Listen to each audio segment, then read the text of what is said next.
All right, hello everybody. I'm Brian, and this is Amy News and Conversation. We're here on the final day of KILMER 2025 in Orlando, Florida, and I'm here with one of our poster presenters, Shaun Devitt. And Shaun had shown me what I think is a pretty cool technology, but I'm going to let you kind of tee us off. What is it about? What grabbed my attention? So this is a completely new kind of sensing technology for ethylene oxide gas specifically, in which we're going to be able to provide all of the process data, not just for the sterilizer as a whole, but also anywhere within the sterilizer, including monitoring the load. All right. And right now, this is preliminary, so we're talking about almost a proof of concept, an approach that sounds very interesting and may be applied in the future to a product. But I'm most curious at the base level, why do I need to sense the presence of ethylene oxide? Is it to say, okay, the sterilant has basically penetrated the majority of the device that we're trying to sterilize? Is that it? Is it an assessment? So our current approaches do work. You don't need to sense the presence of ethylene oxide everywhere throughout the chamber, Hmm. but there are immense advantages for the industry with this additional data that this sensor can provide.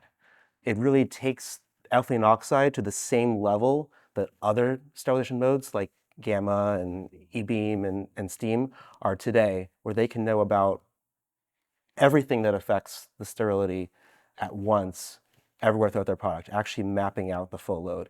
We have robust processes currently, but we can even be more robust with this sensor, and that can allow us to reduce ethylene oxide usage and have much more efficient cycles. Yeah, and you know what? That's a theme that I've been hearing a lot during this conference is people talking about if we have more data, if we have better data, we can always improve our processes. So this sounds like a way to make that happen.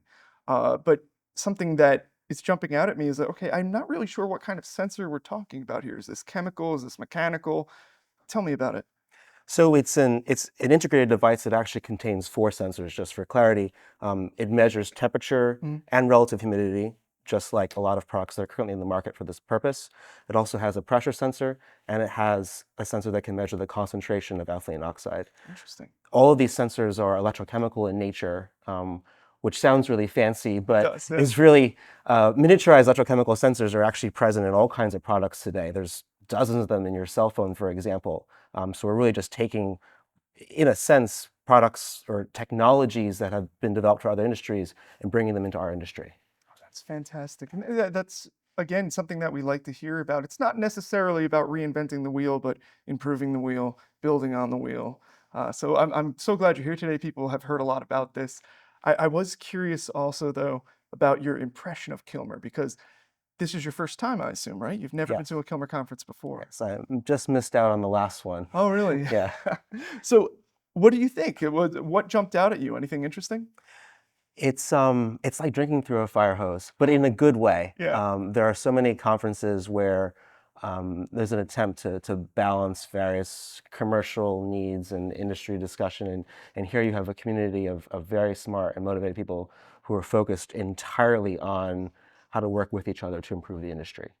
Yeah, that's absolutely true. And I think that's what's so exciting about these kinds of conferences or symposiums, all these different ideas coming together. People are inspiring each other, they're learning things together.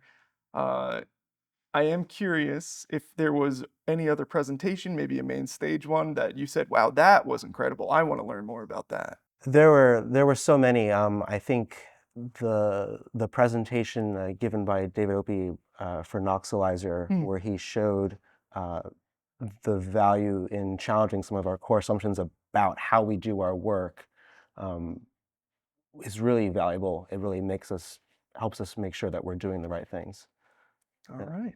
That's fantastic. Well, Shaun, thank you for joining me today, telling me a little bit about this approach, telling me what you thought of Kilmer, and go enjoy the rest of it. Thanks for coming again. Yeah, thanks for having me.